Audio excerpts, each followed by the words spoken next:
gente tem o privilégio hoje de contar com a Marilúcia de Souza Moura. Ela é jornalista e pesquisadora, é criadora e coordenadora do projeto de divulgação científica Ciência na Rua. Ela vai contar sobre esse projeto para a gente também hoje, voltado ao público jovem. Ela atua no campo do jornalismo científico desde 1988, depois de 2 décadas de trabalho no jornalismo geral e econômico em grandes jornais e revistas brasileiros. Ela criou e foi diretora, de 91 até 2014, da revista Pesquisa FAPESP, que é editada pela FAPESP. Ela deu início à implantação do setor de comunicação da FAPESP em 95 e foi gerente de comunicação da Fundação de 95 até 2002. Ela é professora titular aposentada da Universidade Federal da Bahia, reintegrada em dezembro de 2015 por decisão da Comissão de Anistia do Ministério da Justiça, 40 anos após ter sido demitida por perseguições políticas da ditadura militar entre 64 e 85. Ela é graduada em jornalismo pela Universidade Federal da Bahia, mestra, doutora em comunicação pela Universidade Federal do Rio de Janeiro, e ela tem um pós-doutorado pelo Laboratório de Estudos Avançados em Jornalismo da Unicamp, o LabJOR da Unicamp, em 2019. Centro no qual também é pesquisadora colaboradora. Ela foi presidente da Associação Brasileira de Jornalismo Científico, ela tem larga experiência nessa área de comunicação, com ênfase em jornalismo especializado, científico, cultural e econômico. O tema que a professora Marilúcia vai conversar com a gente hoje é a relação jornalista e fonte, e ela também possivelmente vai conversar sobre esse projeto, Ciência na Rua, e sobre algumas questões da trajetória dela. Então, Marilúcia, é um prazer te ter com a gente. Deixo a palavra para ti. Eu queria agradecer o convite do Jonas e dos professores todos da disciplina.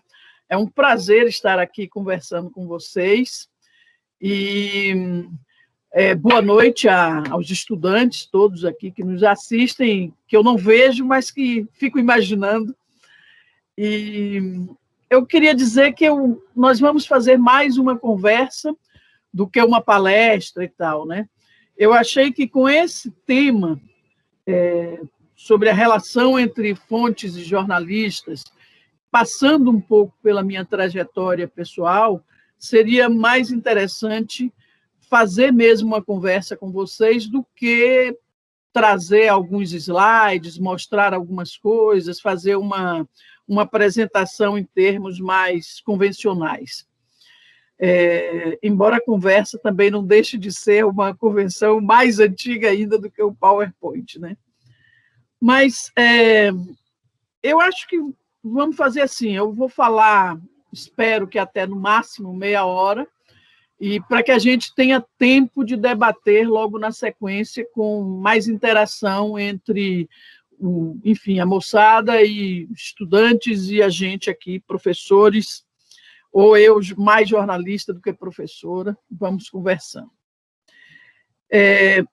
Como o tema fala muito dessa relação, e eu sei que os mestrandos e doutorandos que estão aqui nos assistindo, grande parte é da área científica, stricto sensu, e não da área de comunicação, jornalismo, etc., eu pensei em começar por uma questão ligada à informação mesmo, à informação em geral, a informação, a comunicação, que é a questão da desinformação, que persegue como se fosse uma contraface da informação e da comunicação na sociedade contemporânea, né? Eu não gosto muito seguindo um pouco meu orientador de mestrado e doutorado, Muniz Sodré, eu não gosto muito da expressão fake news, porque o que ele disse recentemente para a plateia de estudantes é que se alguma coisa é fake, não é news, porque news, a notícia, ela tem um compromisso visceral com a verdade factual. E nós só identificamos notícia onde há um conteúdo ligado a uma verdade factual. Portanto, alguma coisa que é fake, que é uma notícia falsa, não é notícia, é mentira, é boato, é ficção, é qualquer outra coisa menos notícia. Então, partindo um pouco disso, eu queria lembrar para vocês que a velocidade com que essas mentiras, boatos, teorias conspiratórias, etc., se reproduzem é extremamente, várias vezes a velocidade com que se dissemina no tecido social as notícias verdadeiras, as notícias tal como elas são, verdadeiras. Então, tem, por exemplo, um estudo que saiu, a Science publicou algumas coisas sobre esse estudo em 2018. Eu vou pegar aqui minhas anotações para ver com vocês aqui. Segundo essa notícia da Science, essas falsas informações, essas notícias não notícias, se espalham 70% mais rapidamente do que as verdadeiras e alcançam muito mais gente. Isso é a conclusão do estudo que até 2018 foi o maior realizado sobre disseminação de notícias falsas na internet. E esse estudo foi feito por cientistas do MIT, do Instituto de Tecnologia de Massachusetts, e publicado pela Science no começo de 2018. Os cientistas tinham analisado todas as postagens verificadas por 6 agências independentes de checagem de fatos, disseminados no Twitter desde 2006. Quando a rede foi lançada, até 2017. Então, eles analisaram mais de 126 mil postagens replicadas por cerca de 3 milhões de pessoas para chegar a essa conclusão. Então, de acordo com o estudo, as informações falsas ganham espaço na internet de forma mais rápida, mais profunda e com mais abrangência do que as verdadeiras. Se cada postagem verdadeira atinge, em média, 1.000 pessoas, as falsas mais populares, que estão entre o 1% mais replicado, atingem de 1.000 a 100 mil pessoas. As conclusões do estudo podem ser extrapoladas para qualquer outro país, incluindo o Brasil, disse Sinan Aral, pesquisador do MIT, falando sobre esse estudo ali ainda em 2018. Eu acredito que de 2018 para cá, essa situação de reprodução do que é falso, do que é mentira, do que é boato, etc., na internet, só se agravou. Mas eu não achei nenhum estudo tão abrangente que pudesse nos dar essa medida. Então, a primeira coisa que eu deixaria marcado aqui desse nosso papo é essa questão, a velocidade, e aí não se analisou por que essa velocidade é tão mais rápida, a abrangência, a profundidade de disseminação das notícias falsas, mas certamente tem um componente de serem extremamente atraentes, né? Tem alguma coisa que é instigante nesse cipoal de mentiras também que se dissemina pela internet. A segunda coisa que eu queria destacar para vocês é que é o seguinte,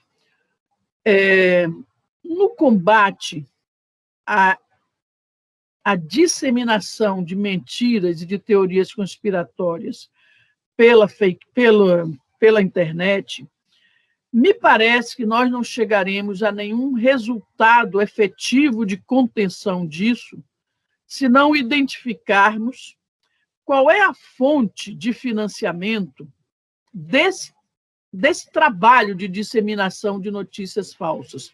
Veja,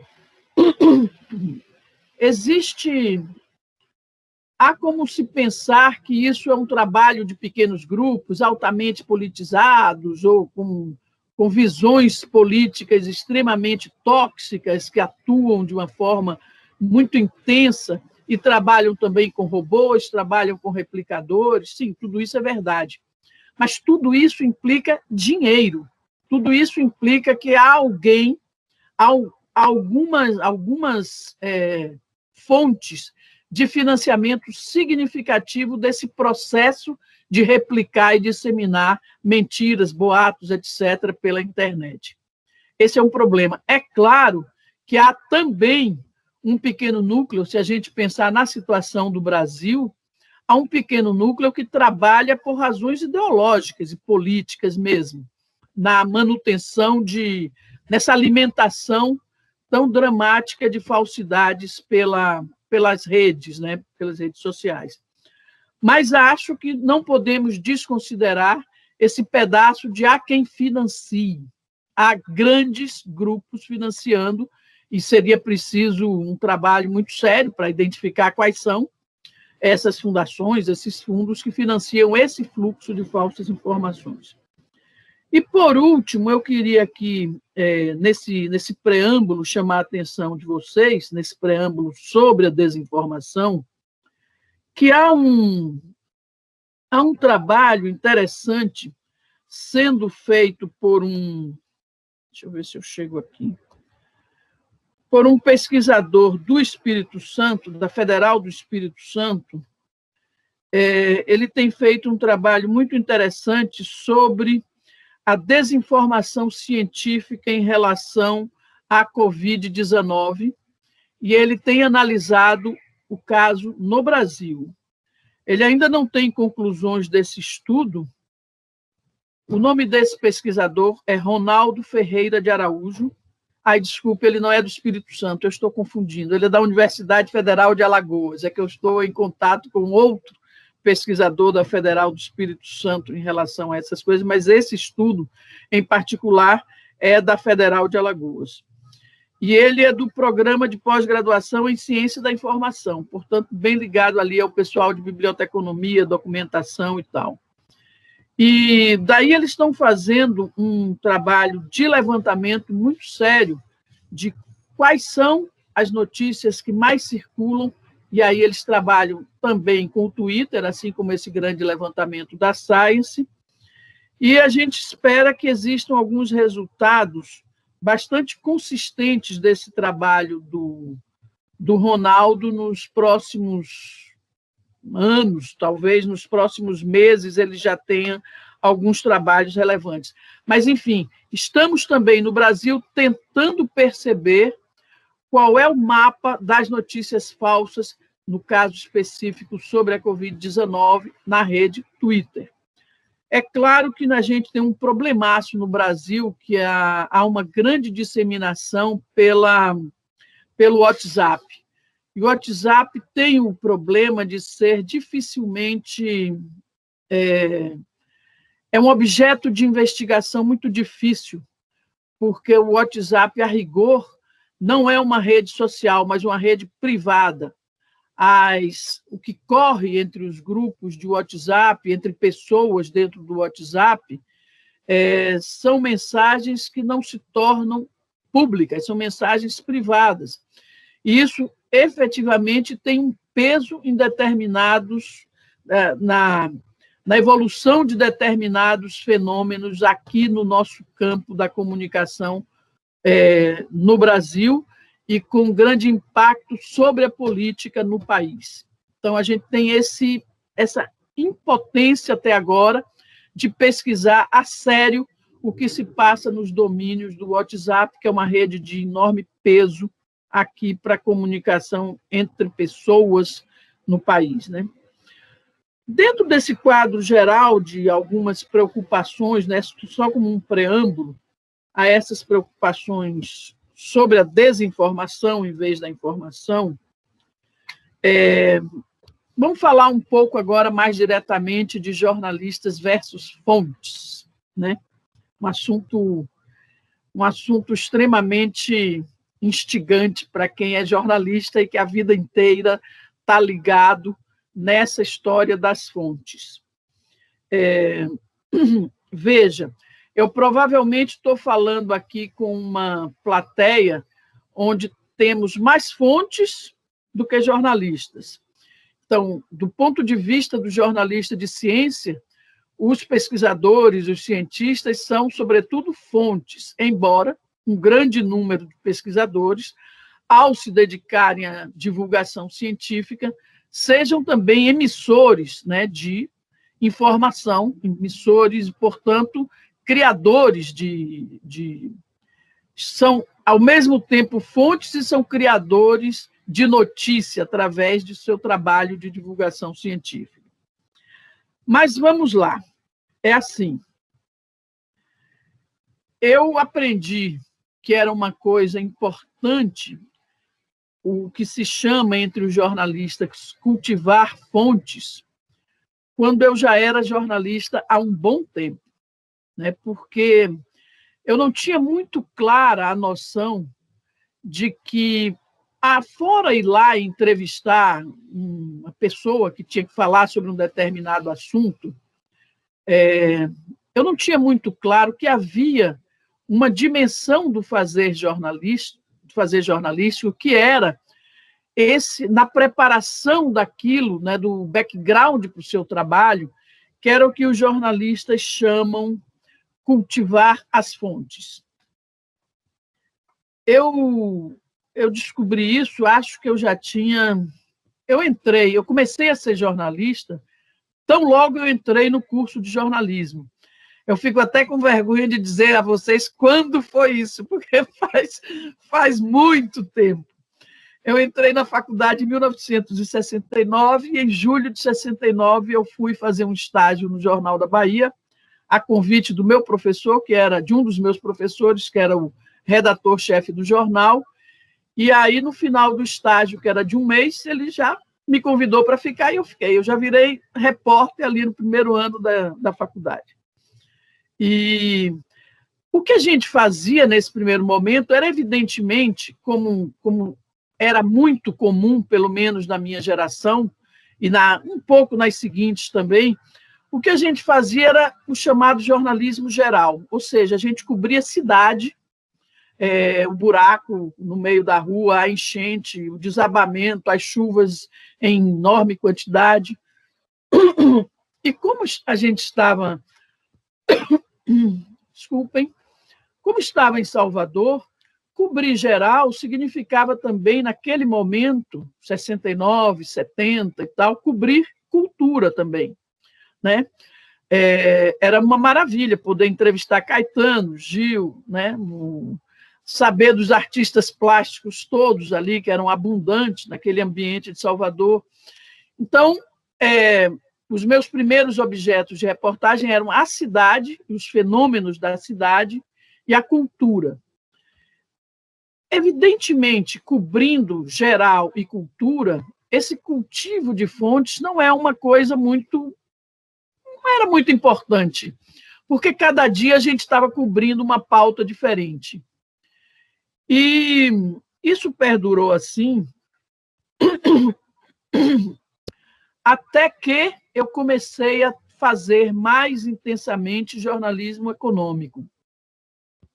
Foi aí, ainda em Salvador, e trabalhando, sobretudo, com notícias ligadas ao polo petroquímico de Salvador, que estava de Camaçari, perto de Salvador, que estava em implantação, numa experiência de um modelo econômico chamado tripartite, que entrava o Estado, entrava capital privado nacional e entrava o capital internacional. Nessa busca de explicar melhor o que é que estava acontecendo, eu comecei a fazer mais intensamente o jornalismo de economia. Aí é que eu comecei a descobrir a importância da gente ter fontes confiáveis para a gente recorrer em momentos de dúvida sobre determinadas informações, né? Isso deve ter sido ali em 74, por aí, né? Mas o momento em que eu efetivamente me debruço sobre a questão da importância das fontes é já na década de 80, e aí eu já fazia há bastante tempo jornalismo econômico, porque eu estava, então, coordenando a economia do Jornal do Brasil em Brasília, na sucursal de Brasília. E daí, naquele ambiente de Brasília, a gente tinha uma necessidade, efetivamente, como o jogo de informações era um jogo muito político, né? Fundamentalmente político, a gente precisava saber com quais fontes a gente podia contar para checar determinados fatos ou determinadas informações que pulavam ali na nossa frente e que não necessariamente eram verdadeiras, né? E aí acontece uma coisa muito interessante, porque eu estava fazendo uma dissertação de mestrado na UFRJ, eu ainda estava fazendo minha dissertação de mestrado quando eu mudei do Rio para Brasília, para trabalhar no JB. Aliás, o trabalho sempre foi o que me mudou de cidade para cidade. E daí, em Brasília, eu estava fazendo... Ainda no Rio, eu estava pensando em fazer uma dissertação sobre linguagem de revista. Naquela época, eu queria trabalhar a linguagem da revista Senhor, que tinha sido criada, a nova Senhor, não a Senhor dos anos final dos 50 e 60, mas a nova Senhor, que era tinha uma pegada mais econômica e política, que tinha sido criada pelo Mino Carta. Então, minha dissertação se dedicaria a isso. E eu estava, inclusive, trabalhando na revista Senhor, no Rio, né, enquanto estava ali fazendo a dissertação. Acontece que, ao ir para Brasília e entender toda a questão das fontes, eu mudei a minha dissertação e aí eu fui trabalhar sobre a informação em off. Aliás, chamei a dissertação de uma informação em off, uma operação de poder. Porque foi em Brasília que eu compreendi que determinadas fontes adiantam determinados assuntos para os jornalistas num trabalho eminentemente político.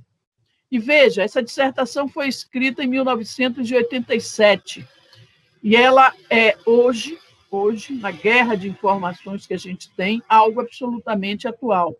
Talvez não seja atual a classificação do tipo de informações em off que eu categorizei, mas o espírito geral de como que é uma operação política esse jogo de informações realmente está ali posto já naquela dissertação. Bom, aí naquela passagem por Brasília, de 85 a 89, eu, de fato, descubro toda essa importância de você fazer isso que se chama cultivar as fontes. Cultivar as fontes é você estar sempre falando com elas, né, explicando, olha, eu estou com essas informações aqui, queria saber até que ponto isso até que ponto isso é um pouco de manipulação política, até que ponto isso é realmente uma informação verdadeira, né? E na área de economia, essa coisa da manipulação política e do off com determinados interesses tem impactos muito sérios, muito graves na própria economia, né? Porque com uma informação falsa, que você venda como verdadeira num veículo de grande impacto, como eram os jornais naquele momento, que ainda são hoje, você corre o risco de jogar lá para baixo ações de empresa, criar problemas gravíssimos no âmbito da economia. Então, essa ideia de que você precisa ter fontes confiáveis para a sua informação, para mim, cresceu muito ali naqueles anos 80, que era quando eu estava me despedindo do jornalismo econômico, eu não sabia, e indo para o jornalismo científico, graças a um convite do CNPq. Bom, no jornalismo científico, fazendo um salto, essas informações também, essa capacidade de você identificar que fontes você pode recorrer em caso de muitas dúvidas, também é uma questão fundamental. Pensem, por exemplo, em toda a discussão sobre a cloroquina aqui no Brasil. Pensem na discussão sobre ivermectina, nos tais dos pseudotratamentos precoces para a Covid-19. Veja, quem estava na defesa da cloroquina, ali ainda em 2020, eram pesquisadores da USP com um currículo respeitável. Não eram assim pessoas sem currículo, não. Mas para você entender as implicações políticas que havia naquela defesa, você necessariamente precisava recorrer a outras fontes para entender qual era o processo. quais eram os estudos, nenhum deles era conclusivo ainda, mas então você tinha que tomar uma decisão de quais estudos eram mais ou menos relevantes. E se você não contasse com uma rede de fontes confiáveis para isso, realmente a possibilidade de embarcar em canoas furadas numa coisa tão séria era algo extremamente preocupante, como é até hoje, né? Mas voltando, então, um pouco, a gente vai voltar a essa questão das fontes no jornalismo científico, mas o que eu queria dizer para vocês é o seguinte, essa visão de que as fontes eram importantes, eu levei do jornalismo científico, do jornalismo econômico, para o jornalismo científico. Rapidamente, o jornalismo científico, para mim, se apresenta quando, em 88, final de 87, eu fui convidada pela equipe do presidente do CNPq, que era o Clodovaldo Pavan, geneticista, para ser assessora de comunicação, e eu fui convidada por um colega jornalista mais velho, que era o Lemos, Carlos Lemos. Ele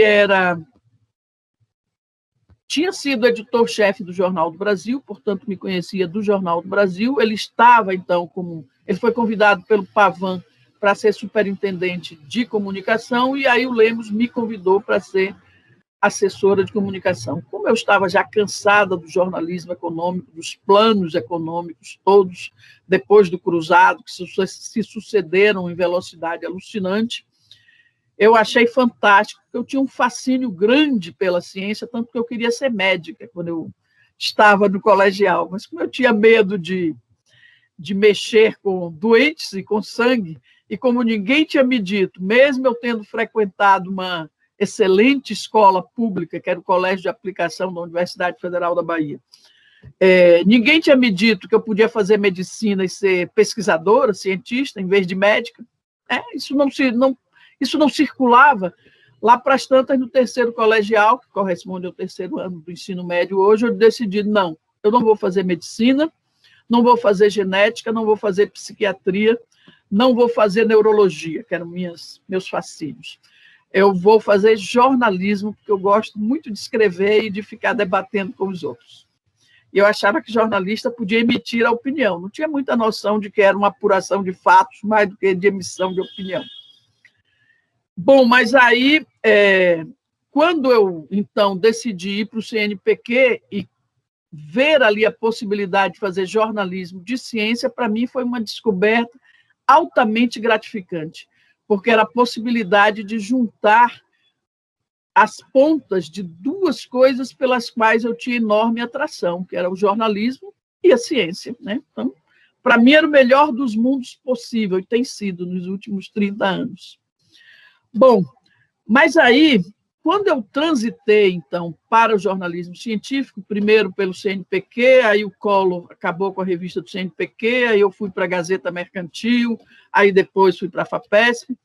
Nesse trânsito é que eu fui descobrir que no jornalismo científico, mais do que as fontes, antecedia as fontes um manancial chamado artigos científicos, né? Até então, para mim, nos primeiros anos, eu diria que entre 88 e 94, não, 92, por aí, para mim o jornalismo científico estava centrado nas fontes, naqueles pesquisadores que eu conhecia, ou porque tinha trabalhado no CNPq, ou porque fui conhecendo, ou porque sabia que eram importantes na produção científica brasileira, enfim, naquele modo que a gente vai conhecendo as pessoas.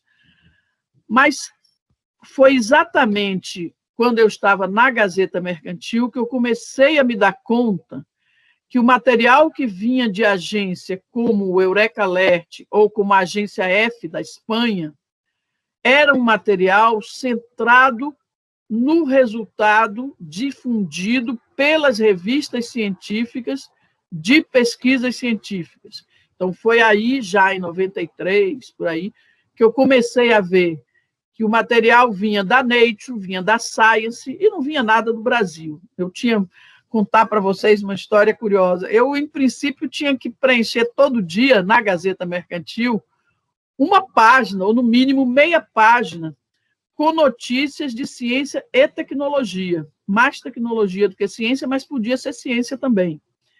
E com muita frequência, eu tinha que usar material traduzido do Financial Times, ou do The Wall Street Journal, ou da Economist, porque a quantidade de informação que nos chegava na redação para compor a página da Gazeta Mercantil, para se tirar matéria jornalística e entrar na página da Gazeta Mercantil, era insuficiente, absolutamente insuficiente. Não tinha uma alimentação do material produzido no Brasil, material de ciência e mesmo de inovação, tecnologia produzido no Brasil. Né? Era uma coisa que estava interrompida, não chegava, parava lá mesmo na universidade ou nas empresas, né, no caso de inovação tecnológica. Então, eu usei muito material traduzido. Com isso, eu terminei me casando com o tradutor. Foi um casamento muito feliz, de fato, na minha vida. Então, era um excelente tradutor. Aquele que eu mais confiava, terminei me casando com ele. Então, o fato é o seguinte, foi aí que eu comecei a perceber a importância dos artigos científicos. E foi ao chegar na FAPESP, aí aproveito para corrigir uma informação do meu currículo, a revista não começa em 91, ela começa como revista em 99. E ela é uma continuidade do Boletim Notícias FAPESP, que começou em 95. Então, foi ao chegar na FAPESP, quer dizer, quando eu estava na Gazeta Mercantil, eu já tinha escrito um pouco sobre o trabalho da FAPESP no apoio à ciência paulista, né, quando a FAPESP fez 30 anos. Bom, e a FAPESP não tinha nada de comunicação. Ao chegar na FAPESP e começar a trabalhar com aquele manancial riquíssimo, né, eu estava sentada em cima de como eu diria, era como se eu estivesse em cima de um tesouro de relatórios de pesquisa científica de todas as áreas do conhecimento.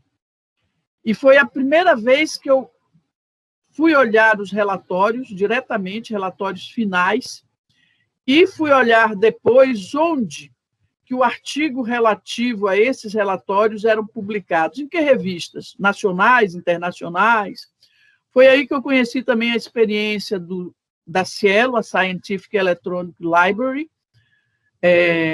montada pela FAPESP. Eu estou aqui olhando o horário, acho que eu já falei bem mais de 30 minutos.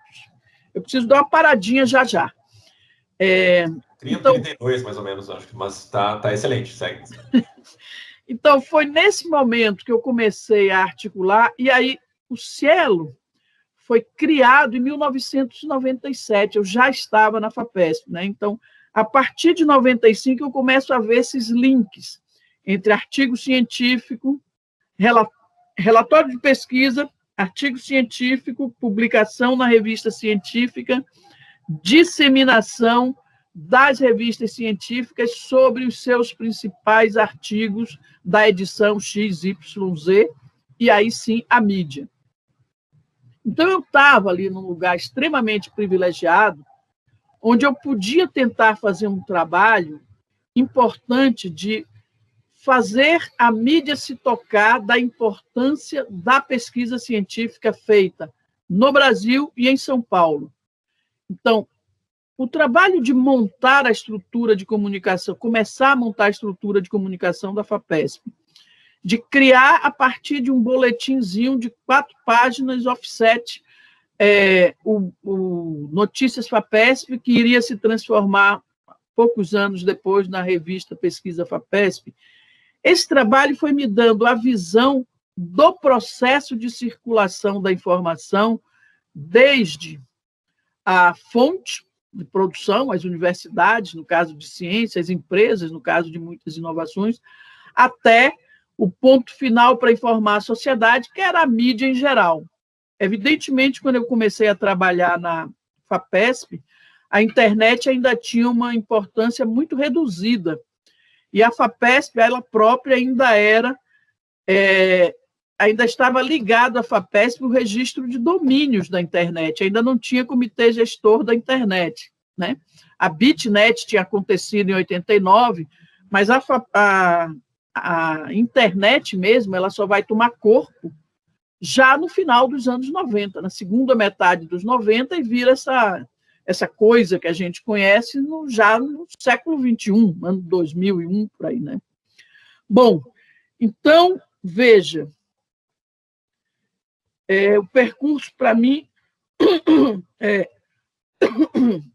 descobrir a importância das fontes, depois descobrir a importância dos artigos científicos e, por último, voltar a valorizar a curadoria dos artigos científicos para a divulgação científica e para o jornalismo de ciência, né? O que eu chamo de curadoria? Pense bem, se a gente pensar que só a Covid-19 produziu o fenômeno de um artigo científico publicado a cada 12 minutos, nos períodos mais intensos do mundo inteiro, entre artigos pré-prints e artigos publicados mesmo, com aval, portanto, tido como conhecimento científico, a gente tem a noção de que é impossível dominar essa massa toda de informações, né? Ter noção do que é essa massa de informação que a ciência produz e põe a público, sem, do ponto de vista da comunicação, sem uma curadoria sistemática. Quem que faz essa curadoria? Quem faz essa curadoria são as revistas científicas e de divulgação científica, são as assessorias de comunicação, são os próprios cientistas como emissores de fontes. Então, a gente precisa jamais ter sempre presente que entre aquilo que vai para a sociedade e aquilo que é produzido nos laboratórios, há um percurso, há um caminho, às vezes de muitos hubs, às vezes direto, mas quase sempre um caminho coletivo construído por muitos cientistas e muitos comunicadores. Então, esse é o percurso geral que eu queria dar para vocês, sem esquecer depois de dizer, eu preciso falar para vocês fazer um discurso contra o que a gente chama de bolhas, e preciso também falar um pouco sobre o que é, em detalhes, vocês certamente vão querer saber o que é, em detalhes, essa curadoria que eu estou chamando, né? Uma espécie de curadoria daquilo que é relevante ou não para a gente entregar para a sociedade, né? Bom, eu vou ficar por aqui, porque senão eu não vou deixar vocês debaterem nada, daqui a pouco já são 7 horas, e eu preciso que vocês conversem comigo, senão eu vou ficar aqui nesse monólogo. Muito obrigada até aqui pela atenção, pela assistência e tal, e estou aqui à disposição. Marilúcia, obrigado, tá, pela fala, né? 40 minutos, mas assim, acho que não só nos deu uma aula do conteúdo, mas de como apresentar o conteúdo, né? Trazendo a tua trajetória, e a partir da trajetória se torna extremamente interessante ouvir toda essa narrativa, um aprendizado, acho que gigantesco. Pessoal, se puderem levantar as mãos, eu não sei se, né, o Marcelo, o Cristiane, se os professores querem já fazer alguma pergunta, mas quem quiser fazer pergunta já pode levantar a mão ali no chat, a gente vai tentando daí fazer essa conversa mediada com a Marilúcia, e ela pode daí complementar com esses 2 pontos que ela gostaria ainda de mencionar. Então, professora Cristiane, por favor. Quero agradecer a excelente palestra e lhe perguntar uma coisa que a senhora tocou ali no assunto. Então, assim, sobre as fontes, eu sou médica, né? Então, o que me chama mais atenção no momento atual é essa, que agora eu não vou mais chamar de fake news, vou chamar de fake só, assim, né? Porque se for notícia, não é fake, né? E que as fontes que muitas vezes são usadas são assim, é um médico que falou isso. E a gente já comentou várias vezes aqui que não necessariamente um médico tem formação científica, mas se o médico fala uma coisa, a população acha que aquilo ali é uma lei, né? O médico falou. E como é que a gente instrui as pessoas sobre isso, assim, de que nem todo médico é um pesquisador, nem todo médico é capacitado em interpretação científica, né? A gente gostaria que todos fossem, né? Mas a gente sabe que não. Então, queria que a senhora falasse um pouquinho sobre isso. Isso é um desafio tremendo, né? É o seguinte, você sabe que existe um modo de apropriação da realidade que é o senso comum, né? A ciência está longe do senso comum. A ciência é um modo de conhecer, um modo de se apropriar, um modo de conhecer sistemático, né? Bastante embasado, enquanto que o jornalismo estaria mais ou menos num caminho entre uma coisa e outra, com o seu modo próprio de conhecer a realidade, baseado em verdades factuais, baseado numa série de métodos, mas com muita proximidade ao senso comum.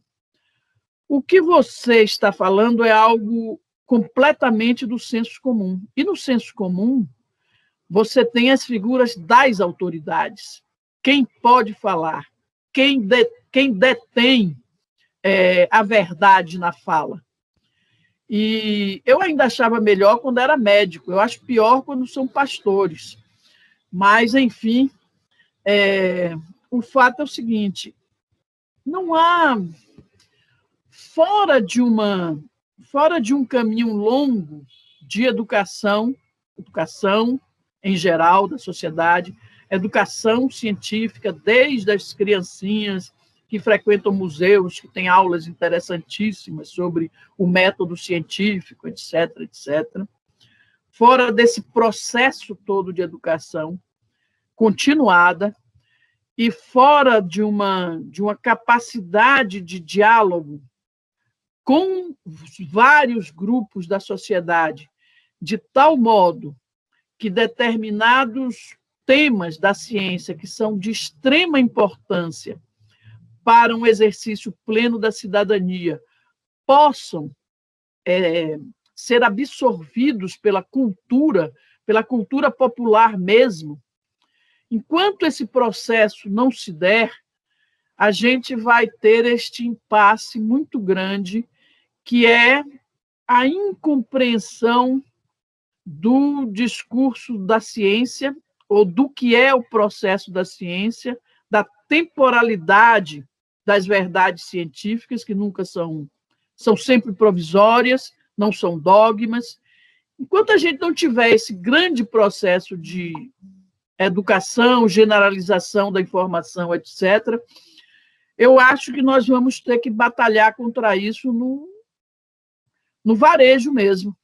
Porque, veja, desse tempo todo, eu diria que, se você pensar no interesse que a sociedade brasileira tem por ciência, começando desde as pesquisas de percepção pública da ciência feitas nos anos 80, ainda pelo CNPq e IBOP, e seguindo pelas que foram feitas nos anos 2000, 2010, 2015, 2020, né? 2019 é a última. Seguindo por todas essas pesquisas, há um grande interesse da população brasileira pela ciência e por aquilo que a ciência traz como conhecimento. Entretanto, todas as pesquisas mostram que esses mesmos entrevistados são incapazes de citar um nome mais contemporâneo da ciência produzida no Brasil.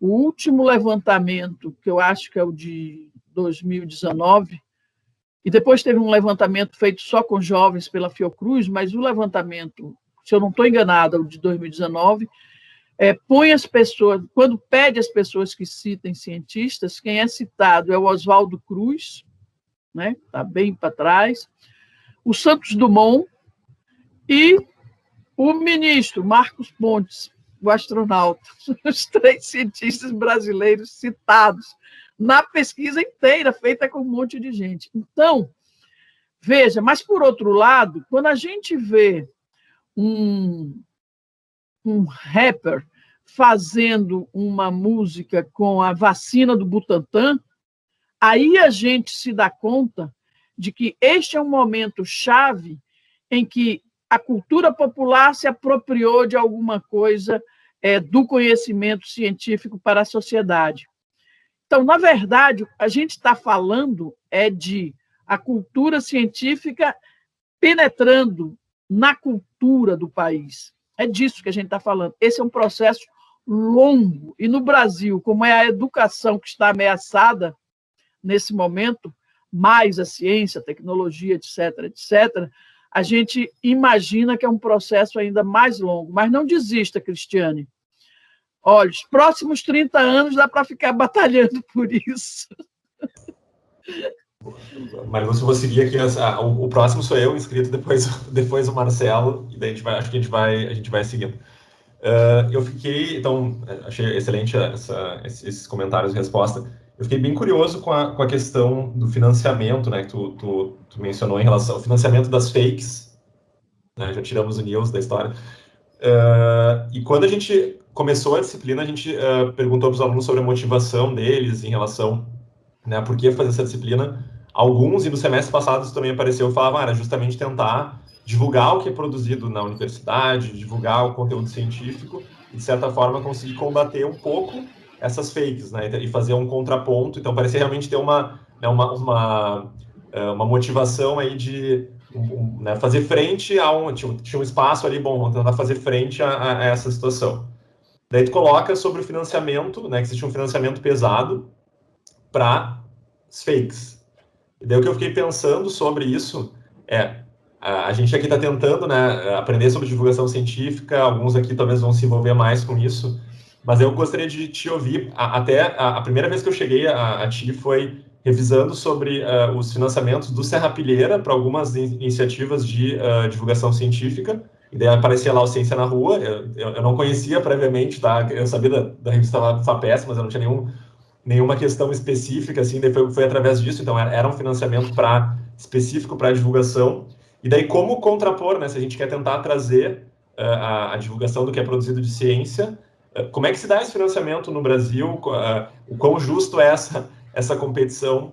E só uma última coisa, assim, eu gostaria de 2 pontos sobre isso, e o outro que eu fiquei pensando na tua resposta para a Cristiane, também lendo sobre, eu li essas pesquisas, né, do interesse do brasileiro sobre ciência e tecnologia, que é maior do que esporte. Se tu coloca a ciência e tecnologia nessas pesquisas, ele está acima do esporte.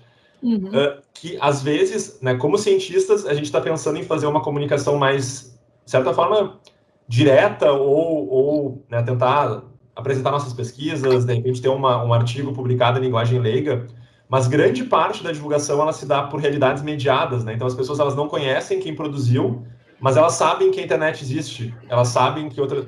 Então também eu comecei a entender um pouquinho que o nosso papel enquanto fontes, né, ele é importante, mas essa fonte direta vão ser só alguns que vão conseguir fazer, e talvez tal cake seja assim, né? Eu usei um tal cake que é ruim, né? Esse termo, mas foi engraçado, pelo menos. Bom, então eu gostaria só de ouvir essa parte do financiamento para divulgação, e depois, assim, essa questão, né, de talvez a gente não se sentir tão angustiado, porque existe, sim, realidades mediadas que levam à ciência sem necessariamente a pessoa precisar saber que foi a Cristiane que produziu, que foi a Raquel que produziu aquele conhecimento. Veja, essa questão do financiamento é central. O CNPq só colocou, enfim, só incluiu entre a divulgação científica como uma das questões a serem consideradas na avaliação dos projetos de pesquisa muito recentemente, né? Se você pensar bem, os INCTs e esses grandes institutos nacionais de ciência e tecnologia, em princípio, eles têm uma verba que é para divulgação científica, né? Uma parte da verba é para divulgação científica. Mas o que acontece é que o pessoal gasta todo o recurso nos outros itens, e quando chega no final do projeto, diz assim, poxa, você não faz um vídeo baratinho para a gente sobre isso, não? Não! Não se faz um vídeo baratinho, bom, sobre divulgação científica. Isso não é possível. Então, a compreensão de que divulgar ciência também tem um custo, é ainda muito escassa no Brasil. Veja, dos milhares de pesquisadores, cientistas, etc., do país, alguns vão fazer divulgação científica diretamente, por redes, podcasts, revistas, o que for. Outros vão contar com esse grande, como eu diria, staff intermediário e com a mídia no final da ponta mesmo, né? Porque é normal que assim seja. E aí você tem o seguinte problema. A mídia tradicional, que ainda tem grande peso, o aval dela para os assuntos ainda tem peso, por mais que se diga que não. Tanto é que gente jovem continua querendo aparecer como colunista na Folha de São Paulo e sair na TV Globo, no Jornal Nacional ou no Fantástico continua sendo muito interessante.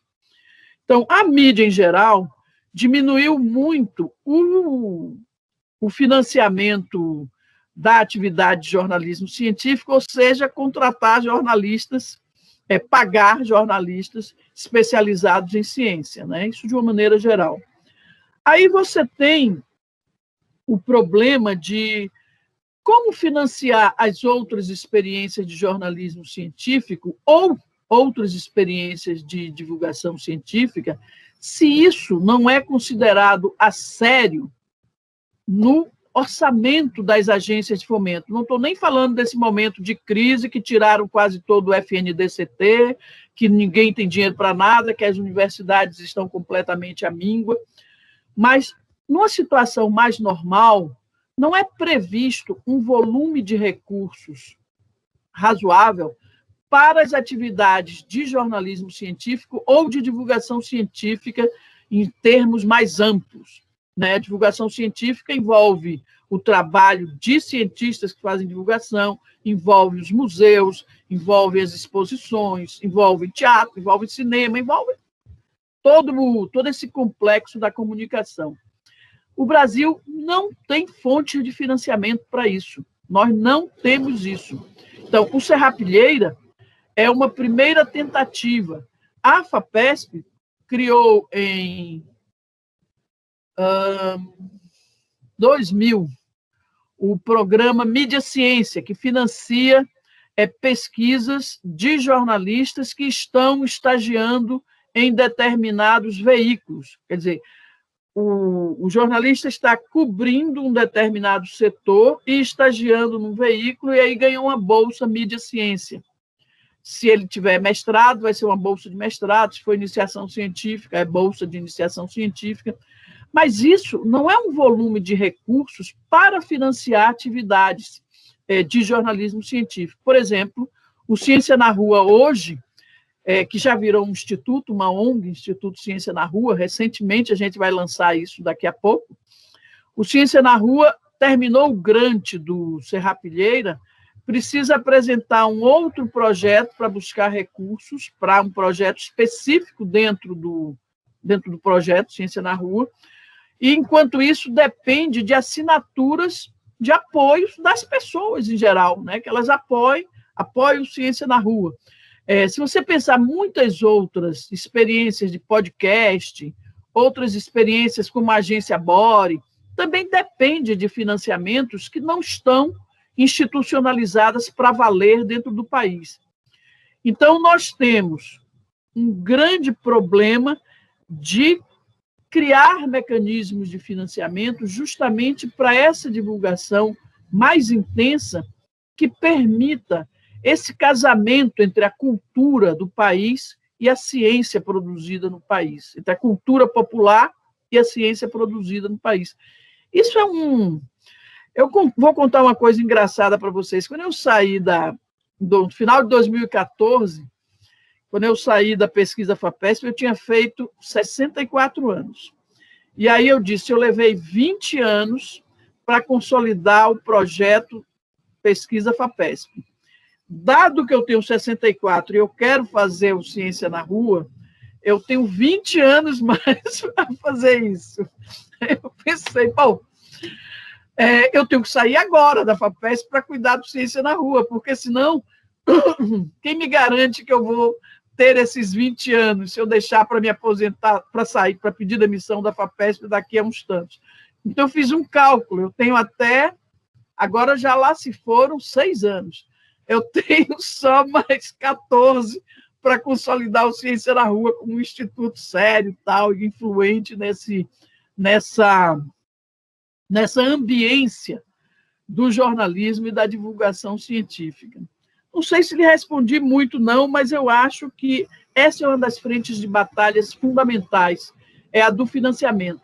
O financiamento da ciência, o financiamento da pesquisa e inovação tecnológica, evidentemente, um adensamento do financiamento da educação e o financiamento específico para o campo do jornalismo científico e da divulgação científica.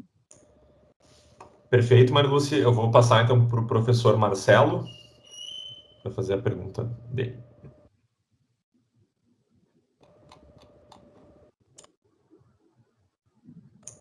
Acho que está no mudo, Marcelo, pelo menos eu não estou... Na verdade, está liberado. Não sei se sou eu que não estou ouvindo. Se for eu o problema... Eu não estou ouvindo também o Marcelo. Mas aparece o microfone como liberado ali, não está...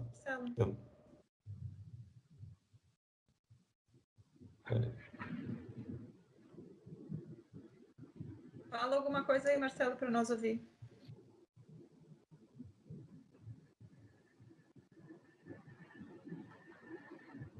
Acho que ele está digitando no chat. Tá. Pediu para seguir ali. Agora me ouvem? Agora sim. Perfeito. Vai lá, Marcelo. Desculpa.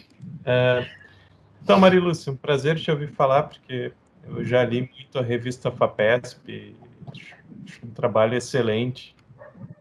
E muito legal ouvir mais sobre a tua história, te conhecer aqui.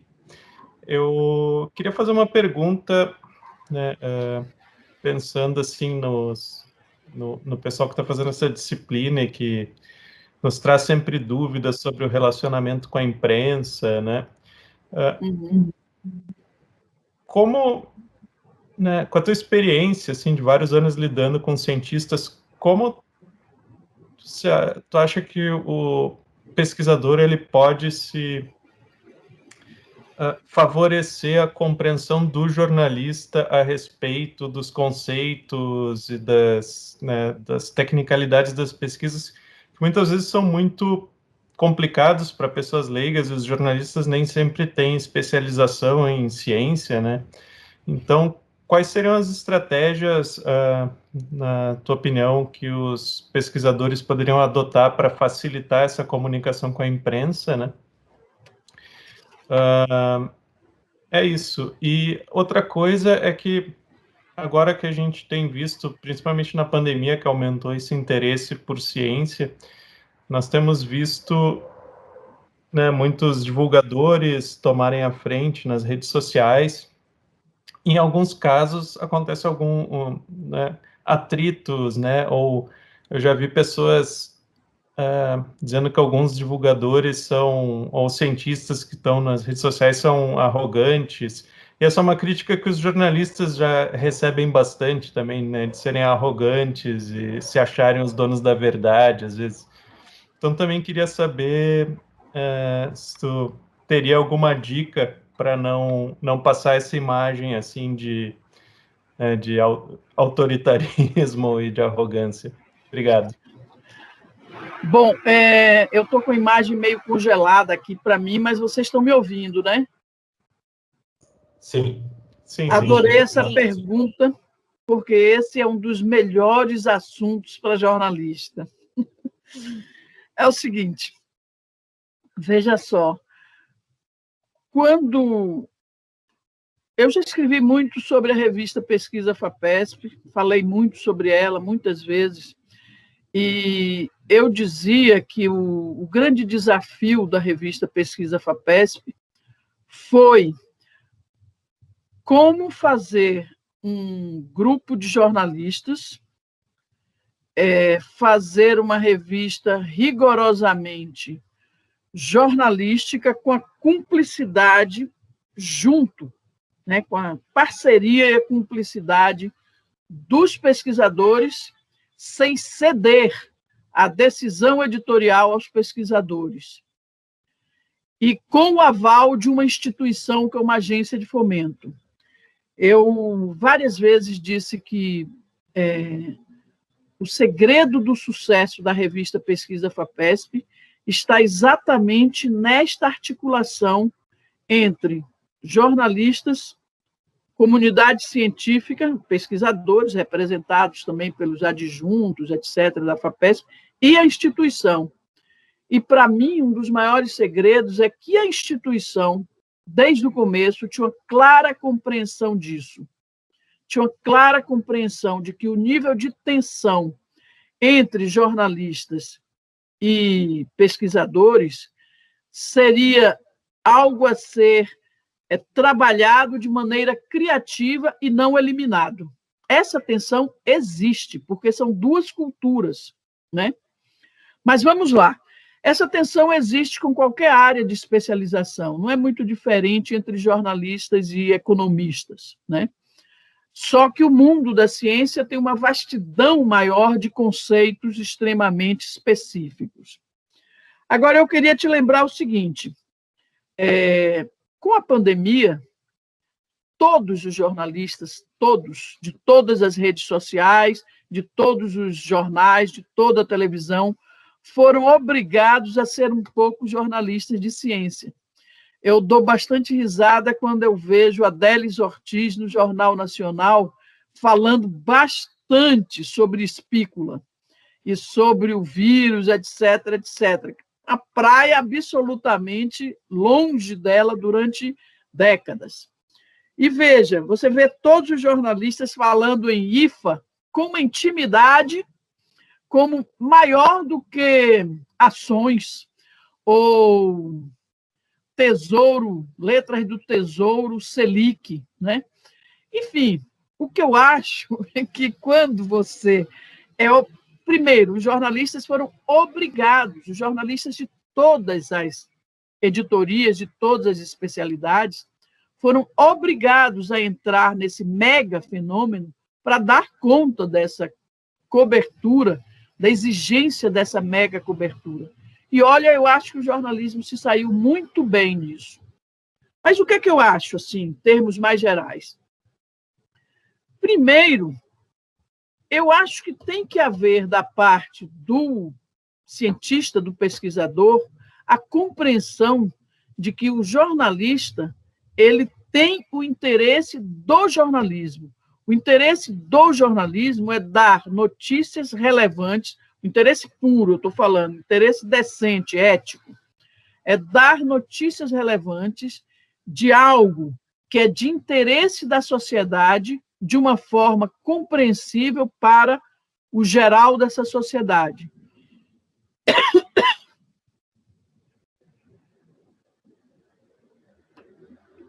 Então, veja, necessariamente, e eu diria que os pesquisadores evoluíram muito nesse sentido, mas ainda hoje é mais fácil você receber a resposta de um e-mail em 15 minutos de um pesquisador americano que nunca ouviu o meu nome, do que de um pesquisador brasileiro importante que não me conheça. Então, a noção de que é preciso prestar contas à sociedade das pesquisas, dos resultados de pesquisa, etc., é tão entranhada na comunidade científica dos Estados Unidos que eles respondem ato contínuo às suas consultas. Se você é um jornalista de um veículo e manda suas credenciais no e-mail, eles respondem muito rapidamente. Bom, no Brasil, eu diria que nos últimos 30 anos isso foi evoluindo favoravelmente, né, para essa capacidade do pesquisador falar com o jornalista sem dizer, pô, mas esse cara não entende nada, por que eu vou falar da minha pesquisa para ele? Não, ele não entende mesmo, não é o campo dele. Você precisa traduzir sua pesquisa para ele. E o jornalista, por outro lado, tem que ter paciência e tem que também ficar enchendo o saco do cientista, dizendo, eu não entendi esse conceito, explica de novo. E, olha, é um trabalho ali, é um trabalho de parceria, por mais que eles se oponham, é um trabalho de parceria em benefício da sociedade. Então, por um lado, eu acho que precisa dessa compreensão dos cientistas, de que eles precisam falar, traduzir, falar numa linguagem de senso comum, e às vezes isso é quase impossível na matemática e na física, mas tem que se fazer o esforço. E, por outro lado, os jornalistas precisam também fazer a lição de casa, como tem feito, aliás, em muitas entrevistas de gente que era da área de economia, da área de política e tal, que estão falando todo o tempo aí de vírus, de disseminação de doença, de pandemia, de uma série de coisas, de artigos científicos. Então, me parece que é isso, tem que ter um avanço nos dois campos, nos dois universos. A minha tese de mestrado se chama O Encontro Anunciado. E aí o subtítulo é Imagens da Tecnociência Brasileira, Imagens da Tecnociência Brasileira na Mídia Nacional, algo assim. Não lembro bem mais. Mas o fato é que eu estava assistindo ali, eu estava assistindo de dentro a como foi construída a divulgação intensa na mídia do projeto pioneiro da Xylella fastidiosa. Né? Quando, finalmente, o sequenciamento, que era uma coisa complicada, ainda na época, trabalhosa, lenta, quando o sequenciamento foi concluído em 2000, a mídia já tinha recebido tantas informações, né, dadas a partir da FAPESP, tantas e tamanhas e tão esmiuçadas, que a capacidade de reproduzir aquilo com muita fidelidade, numa linguagem ou outra, foi assim admirável. E aí eu dizia na minha tese que foi um reencontro da mídia brasileira com a ciência brasileira, e nunca mais a ciência brasileira saiu da pauta do Jornal Nacional a partir de 2000. Por mais que se critiquem, isso é verdade. Então, tem um trabalho que é de evolução mesmo, é de evolução de uma determinada sociedade. E eu acho que os pesquisadores precisam estar abertos a isso, né? A essa necessidade de quase informar, porque, veja, é em benefício da sociedade, é porque quase sempre também o financiamento da pesquisa é um financiamento público, são os impostos do contribuinte que servem para isso. Quer dizer, a sociedade é quem financia a produção científica. Então, essa sociedade precisa ser informada de, e daí, o que vocês fizeram com a grana? Né? No fundo, se trata disso. Bom, a gente está indo para o final, Mariluz, está excelente. Eu falo muito. As respostas. Acho que o tempo é curto, né? A gente programou mais ou menos 1 hora, a gente já passou um pouquinho. A segunda parte, até isso comentando mais agora para os alunos, a segunda parte da atividade, uma parte que ela é assíncrona, a gente colocou no chat, é justamente uma fala do semestre anterior relacionada à mesma temática e na perspectiva da agência Bore, né, que foi uma das citadas uma das iniciativas citadas pela Mariluce, também na divulgação científica, né, nessa questão do Serrapilheira. Então eles estão juntos aí com Ciência na Rua nessa frente. E, assim, eu gostaria só que tu pudesse fazer um comentário final, então, Mariluce, fazer um fechamento. Depois a gente vai fazer só alguns comentários em relação à próxima semana que vem e às próximas atividades, só para preparar o pessoal, mas gostaria de fala final, de encerramento, por favor. O que eu gostaria de falar para a moçada que está fazendo mestrado, doutorado em diversas áreas científicas é que as possibilidades de você influir no desenvolvimento social, quando você, além de fazer ciência, está aberto todo o tempo à necessidade mesmo da divulgação da ciência, as possibilidades são muito grandes de você ter uma influência nesta sociedade. Quer dizer, a ciência por si só, né, a produção científica por si só, ela já tem um peso enorme, ela já é algo da organicidade do desenvolvimento econômico e social de um país. Quando você soma a essa produção uma boa estratégia de espalhar pela sociedade, permitir que essa sociedade se deixe entranhar, absorva de fato o que é essa produção, o que é um cientista, o que é que ele faz, para que serve isso. Quando você oferece essa possibilidade, o que exige do cientista um pouco mais de paciência para traduzir os seus conceitos para quem não é especialista, você, de fato, está contribuindo, né, no seu campo e indo um pouco além do seu campo para uma atividade de cidadania, de crescimento de uma sociedade. E do ponto de vista de um cientista que quer saber quais as melhores formas de chegar à mídia, se ele tem grandes, maravilhosas coisas para informar a sociedade, eu diria que, com o tempo, primeiro, eu acho que ele deve privilegiar as estruturas de difusão de suas próprias instituições. Acho que as assessorias de imprensa, e me parece que a do Rio Grande do Sul, da Federal do Rio Grande do Sul, é especialmente bem preparada, as assessorias têm um papel enorme em fazer esta mediação com a comunicação em geral, para além do trabalho direto que cientistas fazem, podem fazer, é legítimo que faça, nas redes sociais, etc. Né? Então, eu deixaria isso. É preciso pensar que a divulgação científica constitui, assim como o jornalismo científico, um âmbito da maior importância da criação de cidadania num país tão desigual, tão difícil, tão dado a retrocessos, tão desafiador como é o nosso. Acho que era isso. E aí eu fico, enfim, quando vocês quiserem falar comigo, mandam um e-mail, mandam, enfim, algum recado pelas redes sociais de Ciência na Rua, que eu terei prazer em conversar com vocês. Foi só uma pena a gente não ter tido uma palhinha da Dona Claudine, né? Eu sou um dos fãs da Dona Claudine, para quem não sabe do que eu estou falando, entrem no site do Ciência na Rua, daí tem um podcast ali que é bem engraçado, para crianças da minha idade, assim, que se divertem ali ouvindo a Dona Claudine. Mariluce, muito obrigado, tá? Acredito que para todo mundo que te assistiu foi um grande prazer, né? Ouvir a trajetória, colocar tudo isso dentro de contexto, né? Ter essa noção. Quando a gente fala de ciência, a gente está falando de cidadania.